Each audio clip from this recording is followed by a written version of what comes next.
Et d'abord, Eugénie Bastier est avec nous sur Europe 1. Bonjour Eugénie. Bonjour à tous. Vous revenez ce matin sur une enquête de l'hebdomadaire Le Point consacrée à l'encyclopédie en ligne Wikipédia.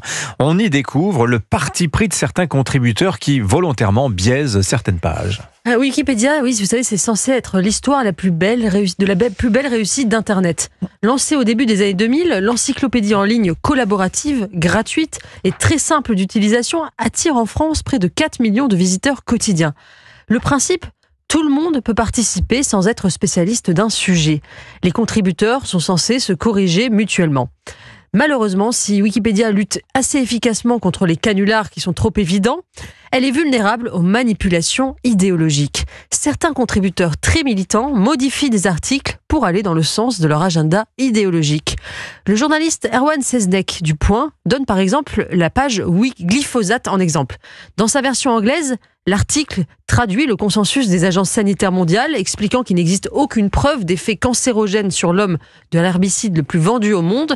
La page en français, au contraire, assène d'emblée que le glyphosate est classé comme probablement cancérigène.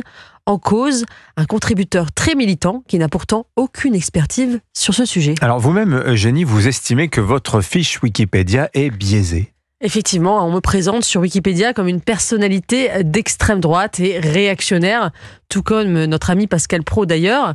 Pour ce faire, les militants utilisent des sources biaisées qu'ils citent comme paroles d'évangile. Par exemple, dans mon cas, ils citent un article de Libération ou de Blast, des journaux de gauche, voire d'extrême gauche, comme s'il s'agissait de sources objectives.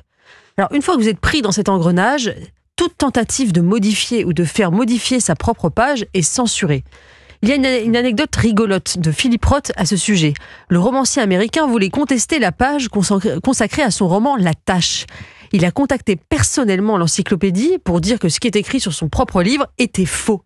Réponse de Wikipédia : je comprends votre point de vue. En tant qu'auteur, vous pensez être le mieux placé pour qualifier votre travail, mais nous avons besoin de sources secondaires. On se croirait dans le procès de Kafka. Ces biais de Wikipédia sont globalement démontrés.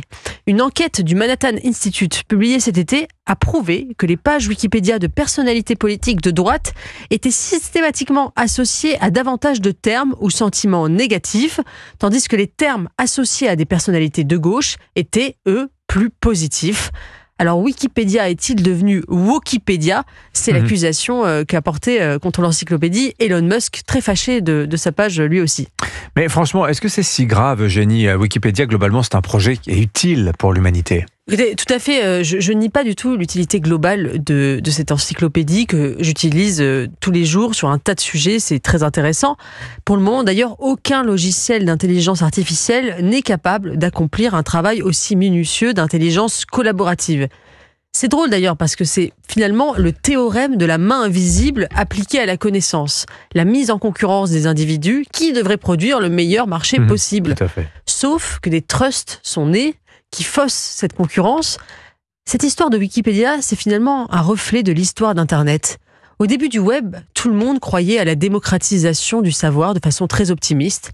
Et finalement, nous arrivons au triomphe de l'opinion et des passions. Et voilà, Wikipédia rhabillé pour l'hiver par Eugénie Bastier. Merci beaucoup, Eugénie. Signature. La page va être modifiée bientôt dans quelques secondes. Oui, non, mais c'est une bataille incessante. C'est vrai que c'est assez faux. Tous les jours, vous y rendez, vous allez voir, vous n'irez pas les mêmes choses. Ouais. Les gens vous défendent, ceci dit, Eugénie. Ils se battent pour vous. Ils sont peu nombreux. Ils sont peu nombreux, c'est